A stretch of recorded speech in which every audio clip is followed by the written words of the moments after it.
feel like that job, it can come in, like even if I'm not like sure if I'm gonna get that job, just by me saying it, because I have an optimistic mind that it could come true, then my energy field is like, all right, we're gonna bring that in because she's vibrating at that frequency, if that makes sense. So it's like whatever you're vibrating at, yeah, it can come in. So you don't have to feel your words when you're saying them. You can just say something and say it will come into fruition because of the fact that you're already at that vibration. You're already at a higher frequency. You're already at a positive state. So whatever you say will come into frequency. You don't have to feel it like, I want this to be true. This needs to be true. No, you don't have to feel it like that. Just be like, yep, this is going to come true. That's it. So again, what he said was like, when we use those tools, that's how we have the co-creator relationship, right? We co-create with the universe because the universe is just an observer. This is what he said about it. He said, in order to create our reality, we need to understand how the construct receives its communication for us, right? This is what the whole point is of this video. Is like, how does the construct receive its communication from us? The construct is the observer, it is a watcher. It is always observing and recording every single thing we do. It does not at all respond to words. That's what he says, it doesn't respond to words. But I think it does respond to words. But what I said is that it responds to the words based on the frequency that you're at. That's what I don't agree with, because it's like, if you're still in the negative programming feedback loop, then yeah, it's not going to respond to your words. But if you're vibrating in a high frequency and you're using those tools and your behavior is going on the world and being a service and pursuing your passion and all that stuff, when you say something, then it comes into fruition. Just like him doing the, like, that's why I don't understand why he says the words, because remember what I said, his story about him writing it down and then lighting it on fire and then putting it out into the universe. Those were words that he put onto the paper. So it did respond to his words, but he was probably at a higher frequency because he was already acting on his imagination and the tools that I've mentioned 100 times, right? So it says, it does not respond to vocabulary, fantasy, desire, daydreams cannot affect the field. So again, I don't completely agree with this, is that what I think he means, or maybe he doesn't mean this, but basically, yeah, desire and all those things, just because you have the desire, just because you have the fantasy, just because you daydream about something, it's not going to come true unless your frequency is at that level, and we know this from law of attraction, right?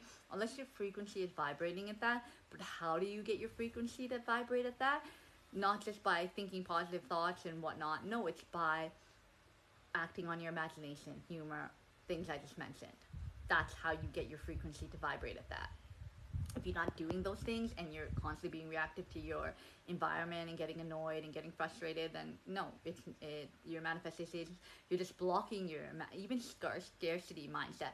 So if you have a lack mindset, if you're scared of spending and you're scared that you're not going to have enough money, I'm not saying overindulge, but if you're scared of even spending like on yourself a little bit, and you're scared even when you have, you still like hold on to it because you're scared that you're not going to have, like, you got to get out of that lack mindset. You got to spend on what you need to spend on and trust that the universe, don't overindulge, but trust that the universe is going to bless you with more, right? Don't get frustrated because you have, but you wish you had more, so you're getting frustrated that the things that you've been manifesting hasn't come true. But it's probably because you're in a scarcity mindset still, and you don't truly believe that those things are possible. Like that job, actually, when I think about it, I did believe that it was possible. I just didn't think about it as a 21-year-old, that I never had the doubt that it was impossible. That's the difference. Whereas like now, I have the doubt sometimes whether things are possible. And that doubt is giving into the negative programming, right? But when you have that scarcity mindset, if you still have, it's that doubt that the universe won't provide, even though the universe is showing you nonstop, like, I provide for you every time, like, really, you're not going to trust me? Like, you're lowering your energy field by choosing to stay in that scarcity mindset. Like, what's it going to take if you just surrender, right? Be like, okay, I'm going to not let go of this scarcity mindset, buy what I need to buy, do what I need to do, and not be scared that by me getting this or getting that I'm not going to have, right? You got to spend on the things that you need without being fearful that if I buy this, then I'm not going to have after that, or I shouldn't buy this because I'm not going to have after. that's when you have to let go and buy the things that you need or your intuition is guiding you to get, because it's something that you need for your journey, right? Or something that you need for a necessity. So it says the personal mind is the domain of the immortal within, and it is impenetrable to the matrium, that's what he calls it. There can be no crossover between the matrium of external experiences outside of us and the immortal within our thoughts, because within our thoughts belong to the oversoul. What we think is solely of our own property in the materium. The materium itself cannot respond to just thought. That's where they say, like, your thoughts, the feeling, again, it's just regurgitating the same thing, right? Like, you need to be doing all these things in order for your thoughts to come into manifestation.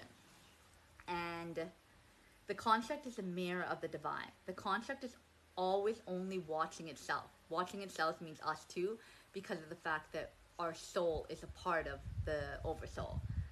It responds only to itself. It responds only to the behavior that we do. It's always observing everything in the field, and the field, the energy field, right? Whether you're in the negative energy field or positive energy field, it's absorbing everything based on your frequency, what energetic field you're giving out.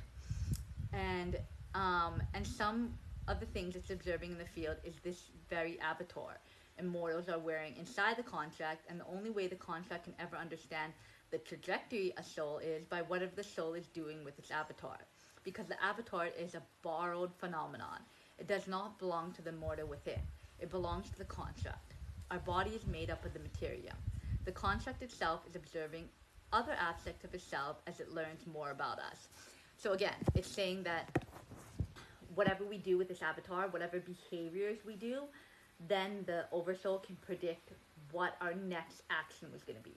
So if we're an impulsive person and they send a test is just based on the field that we're in, so we're not learning to get out of that negative feedback loop. So we're going to keep being in that negative feedback loop. So it's like, okay, we're going to send you another thing until you break free from the feedback loop. And as it sends us those things, it responds to the avatar, right? So it's responding to the avatar, it's aware of the avatar, but it's really aware of what our soul is doing, the actions within our soul. And then he says, even though there's 17 million souls in the construct, they are invisible. But I don't believe that either, because it's like, it's not that they're invisible. Like, sometimes we have to like think of, maybe he means something else, but like, it's like, unless we're moving, we're invisible. Like, you know what I mean? Like, unless we're reacting or creating, then we're invisible, I guess. I don't know what he means by like that, because it says it can't see our avatar, so I don't understand the invisible part. And then it says, I think this is going to be my last video. I've done a lot of recordings. I need to go eat something, have salad, fuel my energy back up.